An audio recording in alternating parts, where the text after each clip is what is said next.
नमस्कार दिव्य और देवताओं, मैं जीत आपका स्वागत करता हूँ आपके अपने चैनल कंप्यूटर वहां पर। आज की इस वीडियो में हम लोग देखेंगे कि कैसे हम लोग क्रिएट कर सकते हैं ऑब्जर्वेबल को, लेकिन किसी फैक्ट्री फंक्शन के थ्रू। लास्ट वीडियो में हम लोग के पास एक सिचुएशन आई थी कि जो हमने इफ वाला ऑपरेटर देखा था उसके अंदर आप इफ या एल्स ही दे सकते थे, लेकिन अगर आपको स्विच टाइप का कुछ काम करना हो, मल्टीपल कंडीशंस हो या फिर मल्टीपल कोई क्राइटेरियाज हो आपके पास, तो उन सारे सवालों का जो आपको आंसर मिलता है वो इस वाले ऑपरेटर में मिलता है, जिसका नाम है डिफर ऑपरेटर। ये एक ऐसा क्रिएशन ऑपरेटर है जो आपकी मदद करता है ऑब्जर्वेबल को क्रिएट करने में। जब जब भी कोई इसको सब्सक्राइब करता है तो ये फैक्ट्री फंक्शन को कॉल करके उस क्राइटेरिया बेस पे या उस मैकेनिज्म के बेस पे आपको ऑब्जर्वेबल क्रिएट करके देता है। आइए इसी को देखते हैं। मैं आ चुका हूं अपने वीएस कोड में और यहाँ पर हम कोड देख रहे हैं जो लास्ट वीडियो हमने किया था, और इसमें एक प्रॉब्लम में हम लोग फंस गए थे। इसका सोल्यूशन आज इस वीडियो में हम लोग देखेंगे, लेकिन पहले हम लोग समझते हैं कि जो ये डिफर नाम का हमारे पास ऑब्जर्वेबल क्रिएशन ऑपरेटर है ये कैसे काम करता है। मैंने RxJS में से डिफर नाम के ऑपरेटर को बुला लिया और मैं एक ऑपरेटर और बुलाऊंगा ऑफ वाला, और पहले आपको बताऊंगा कि सिचुएशन कहाँ आन पड़ती है वाली जहां पे आप डिफर का इस्तेमाल कर सकते हो। सबसे बेसिक एग्जांपल हम लोग देखते हैं। यहाँ पे मैं क्या कर रहा हूँ, ऑफ की मदद से ऑब्जर्वेबल क्रिएट कर रहा हूँ। जो भी करंट डेट होगी उसको मैं इमिट कर रहा हूँ। ऑब्जर्वर को मैंने सब्सक्राइब किया है। यहाँ पे फर्स्ट ऑब्जर्वर मैंने कहा वैल्यू टाइम स्ट्रिंग, मतलब मैं उसका टाइम वैल्यू को देख रहा हूँ। देखने में बहुत सिंपल सा ये है, लेकिन प्रॉब्लम क्या आएगी हमारे पास अगर मैं क्या करता हूँ, यहाँ पे सेट टाइम आउट करता हूँ और तकरीबन 4 सेकंड बाद मैं इसको क्या करता हूँ, दोबारा से एक ऑब्जर्वर लेके सब्सक्राइब करता हूँ। तो मैंने सेकंड ऑब्जर्वर लिया, तो यहाँ पे हम देखेंगे कि दोनों की जो वैल्यूज हैं वो सेम होगी। होना क्या चाहिए हमारे पास, यहाँ पे जो अलग अलग वैल्यू आएगी 4 सेकंड बाद वाली वैल्यू है, लेकिन ऐसा नहीं होगा। ब्राउजर में हम देख पा रहे हैं हमारे पास फर्स्ट ऑब्जर्वर आ रहा है, इसकी कुछ वैल्यू आ रही है। 4 सेकंड बाद सेकंड ऑब्जर्वर आया और इसकी भी जो वैल्यू है फर्स्ट ऑब्जर्वर के साथ ही हमारी मैच हो गई। मतलब कि यहाँ पे जो वैल्यू जनरेट हुई ये स्टैटिक वैल्यू होगी, मतलब एक बार जो चीज आई वही इसने अपने पास रख ली और वही वैल्यूज को जनरेट कर दिया। लेकिन अगर मुझे चाहिए दूसरी डिफरेंट वैल्यू, मतलब कि 4 सेकंड बाद वाली, तो वो कैसे हम लोग करेंगे, उसी के लिए हमारे पास, उस सिचुएशन के लिए हमारे पास आता है डिफर। ये क्या करता है, डायनेमिकली क्रिएट करता है आपके लिए ऑब्जर्वेबल को। मैं यहाँ पे एक कॉल बैक फंक्शन दूंगा।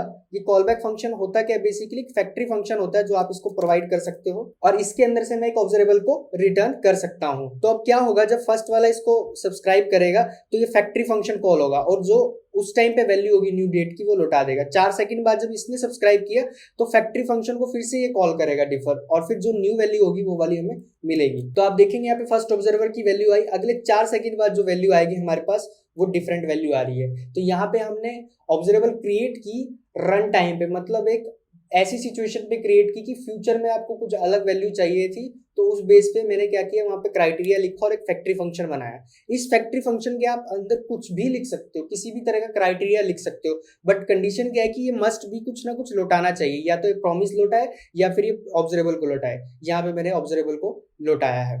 शॉर्ट हैंड सिंटेक्स क्या होता, अगर मैं इसकी ES6 की मदद से इसको करता तो कुछ इस तरीके से भी मैं इसको लिख सकता था। आइए एक दूसरा एग्जांपल देखते हैं। उसमें हम क्या करेंगे, एक बटन होगा, जब जब भी मैं उस बटन पे क्लिक करूंगा तो मेरी कुछ आईडीज होंगी जो डिक्रीमेंट होती रहेंगी। मतलब कोई इनिशियल वैल्यू होगी उसकी आईडी की, जैसे 5, जब मैंने बटन पे क्लिक किया तो 4 हो जाएगी, 3, तो मतलब डिक्रीमेंट करते रहेंगे। और जब आईडी मेरी 0 हो जाएगी, मतलब उसकी वैल्यू 0 हो जाएगी, तब मैं बस एक ब्लैंक क्या रिटर्न करूंगा, एक एरे रिटर्न करूंगा। अदरवाइज मैं उस आईडी के बेस पे कुछ डेटा लेकर आऊंगा।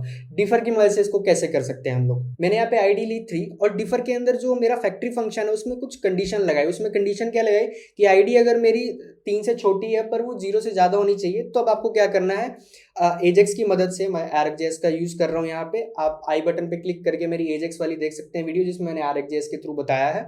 देन क्या कर रहा हूँ, उस आईडी के बेस पे ही कुछ यूजर की डिटेल लेके आ रहा हूँ, उस यूजर को लेके आ रहा हूँ। जब मेरी आईडीज बिल्कुल ही मतलब क्या हो जाएंगी, 0 हो जाएंगी, तब मैं क्या कर रहा हूँ, सिंपली ऑफ के थ्रू ब्लैंक एरे रिटर्न कर रहा हूँ। तो आप देख रहे हैं यहाँ पे 2 अलग अलग तरह की मैं ऑब्जर्वेबल को रिटर्न कर रहा हूँ। अब हमें क्या करना है, यहाँ पे सब्सक्राइब करना है इसको, लेकिन कब सब्सक्राइब हम करेंगे, जब जब भी बटन पे वो क्लिक होगा। तो बटन भी बना लेते हैं। मैंने HTML फाइल के अंदर एक बटन बनाया गेट डेटा, और इसका नाम, इसको आईडी दे दी एक्शन बटन करके। RxJS में से मैंने फ्रॉम इवेंट को बुलाया और मैंने कहा कि इस बटन पे क्लिक को बाइंड करो, मतलब कि क्लिक वाला मैं यहाँ पे इवेंट हैंडलर इस पे लगा रहा हूँ और इसके अंदर ऑब्जर्वेबल को सब्सक्राइब कर रहा हूँ। मतलब जब जब भी मैं क्लिक करूंगा वहां पे, तो ये क्या होगा, एक तो सब्सक्राइब करेगा इसको और यहाँ पे चेक करेगा कि कौन से वाली इसको लेके आनी और आईडी को घटाते रहेंगे। एक टाइम ऐसा आएगा जब आईडी बिल्कुल मेरी 0 हो जाएगी, तब मुझे ब्लैंक वहां पे एरे मिलेगा। तो यहाँ पे हम देखते हैं, जैसे ही मैंने करा गेट डेटा पे क्लिक, तो यहाँ पे आईडी 3 वाला जो यूजर है उसकी डिटेल आ गई, देन सेकंड वाले की डिटेल आई, फिर से एक बार क्लिक किया तो 1 वाले की आ गई। अब जैसे ही मैं करता हूँ यहाँ पे तो ब्लैंक एरे, क्योंकि वो डायनेमिकली चल रहा है वहां पे। फैक्ट्री फंक्शन ने देखा कि आईडी की वैल्यू 0 हो चुकी है, तो ऑफ वाला वो हर बार रिटर्न करेगा वहां से। इसलिए डिफर हमारे पास काफी यूजफुल चीज है, जिसमें आप क्या कर सकते हो, कोई भी ऑब्जर्वेबल जनरेट कर सकते हो किसी क्राइटेरिया बेस पे, एक्शन बेस पे, या कुछ भी आपका जो लॉजिक यहाँ पे हो सकता है। यहाँ पे मैं इफ वाले ऑपरेटर का भी यूज कर सकता था, जो मैंने लास्ट वीडियो में आपको दिखाया था, लेकिन उसमें प्रॉब्लम क्या है कि मैं एक बार करके दिखाता हूँ आपको। मैं यहाँ से इसको RxJS में से बुला लेता हूँ। मैंने यहाँ पे क्या किया, इफ वाले में वही कंडीशन लगाई जो हमने इसके अंदर डिफर के अंदर ली हुई थी, और फिर उसके बाद यहाँ पे यही जो चीजें एजेक्स वाला बुलाना है आपको, या फिर ऑफ वाला जो करना है एल्स वाला, वही सब चीज लिखी है। पर होगा क्या यहाँ पे कि जो गेट जेसन में ये आईडी जा रही है हमारे पास, ये स्टैटिक हो जाएगी, क्योंकि जो 3 वैल्यू है वही 3 ही रह जाएगी यहाँ पे। ये डायनेमिकली या रन टाइम पे कैलकुलेट नहीं होगी, क्योंकि जब पार्सिंग होगी यहाँ पे तब इसकी वैल्यू वही वाली सेट हो जाएगी। और यहाँ पे कोई वे नहीं है इस चीज का। कॉल बैक तो एग्जीक्यूट हर बार होता है, हमें पता है, जब भी कोई सब्सक्राइब करेगा तो हर बार होगा, लेकिन ये वाली चीज हर बार कैलकुलेट नहीं होगी। ये तो जो चीज हमने इसको दे दी वही वाली वैल्यूज इसके अंदर रह जाएंगी, तो हमेशा हर बार थर्ड वाले यूजर की वैल्यू लेकर आता रहेगा। गेट डेटा मैंने क्लिक किया तो थर्ड की आ रही है, थर्ड की आ रही है, थर्ड की आ रही है, थर्ड की आ रही है, लेकिन यहाँ पे एक वो, क्योंकि कॉल बैक तो एग्जीक्यूट होता ही है वो वाला जिसमें कंडीशन चेक होती है, वहां उसने देखा अरे फॉल्स वाला आ गया, तो ये इसने फॉल्स वाला उठा लिया ऑफ।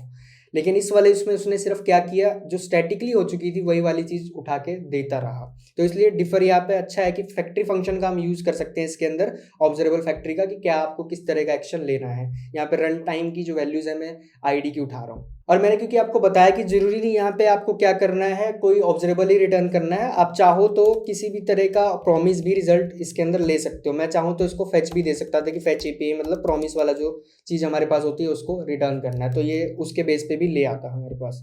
बस वो जेसन में मैंने कन्वर्ट नहीं किया है यहाँ पे, पर आप देख रहे हो कि हमारे पास रिजल्ट अलग अलग आ रहे हैं। 3 का है, 2 का है, और यहाँ पे हमारे पास ऑफ कोर्स ये 1 वाला इसका आंसर होगा। गेट डेटा कर रहा हूँ तो ब्लैंक आ रहा है। तो जरूरी नहीं यहाँ पे ऑब्जर्वेबल ही हो, प्रॉमिस भी हो सकता है, वो बाकी आपका लॉजिक है कि क्या आपने यूज करना है। अब जो लास्ट वीडियो हमने एग्जाम्पल देखा था, जिसके अंदर सिचुएशन क्या थी कि 3 तरह की डेटा को लेके आना था, पोस्ट, कमेंट और यूजर वाले। उसमें सिर्फ पोस्ट वाला ही लेके आ पा रहे थे हम ट्रू वैल्यू में, लेकिन फॉल्स वैल्यू में कमेंट भी ला रहा था, यूजर वाला भी ला रहा था। एक बार पिछली वीडियो मेरी आप जाके चेक करो, आई बटन में मिल जाएगा, नहीं तो डिस्क्रिप्शन में लिंक मिल ही जाएगा, वो वाली सिचुएशन देखना आप। उसी वाले को मैं सॉल्व करने की यहाँ पे कोशिश करूंगा। HTML फाइल के अंदर आता हूं मैं। इस HTML में हमारे पास कुछ इस तरह से सिलेक्ट बॉक्स था, पोस्ट, कमेंट्स और यूजर वाला आईडी दी हुई थी फेच टाइप वाली। जब भी बटन पे क्लिक करना था तो इस पे जोन सा भी होगा हमारे पास, वो वाला हमें उसकी वैल्यू लेके आनी थी, रिजल्ट लेके आना था। सबसे पहले तो मैंने उस सिलेक्ट वाले एलिमेंट का रेफरेंस लिया, देन उसके बाद डिफर का यूज किया ऑब्जर्वेबल क्रिएट करने के लिए। और यहाँ पर जो फैक्ट्री फंक्शन है उसके अंदर मैंने कंडीशन क्या लगाई, स्विच के थ्रू कुछ अलग अलग केसेस लगाए कि अगर फेच टाइप मेरी क्या है, पोस्ट है, क्योंकि सिलेक्ट की जो वैल्यू होगी उस बेस पे हम कैलकुलेट करेंगे, और ये डायनेमिक हो सकती है, रन टाइम पे हो सकती है। तो यहाँ पे कि पोस्ट ले आओ, अदरवाइज कमेंट्स के लिए कमेंट्स ले आओ, यूजर्स के लिए यूजर्स ले आना, और अगर कुछ भी नहीं है इनमें से तो कुछ नहीं, ब्लैंक वाला आप रिटर्न कर देना। देन इसके बाद फ्रॉम इवेंट की मदद से मैंने कहा फेच बटन पे जब भी क्लिक होगा तब आपको सब्सक्राइब करना है। तो जब भी बटन पे क्लिक करूंगा ये वाला फैक्ट्री फंक्शन कॉल होगा और ऑब्जर्वेबल उसी बेस पे जनरेट होगी। जब भी क्लिक करूंगा हर बार उसकी वैल्यू चेक होगी और उस बेस पे रिजल्ट हमारे पास आएगा। ब्राउजर में अगर आते हैं तो फेच करते हैं पोस्ट को, तो पोस्ट हमारे पास आ जाएंगी, ठीक है जी। फिर उसके बाद मैं करता हूँ यहाँ पे यूजर्स को, तो यूजर्स वाला जो रिजल्ट है हमारे पास वो यूजर्स आ जाएंगे, 10 यूजर्स आ गए। फिर इसके बाद मैं करता हूँ कमेंट्स को, तो हमारे पास जो 500 कमेंट्स हैं वो आ गए।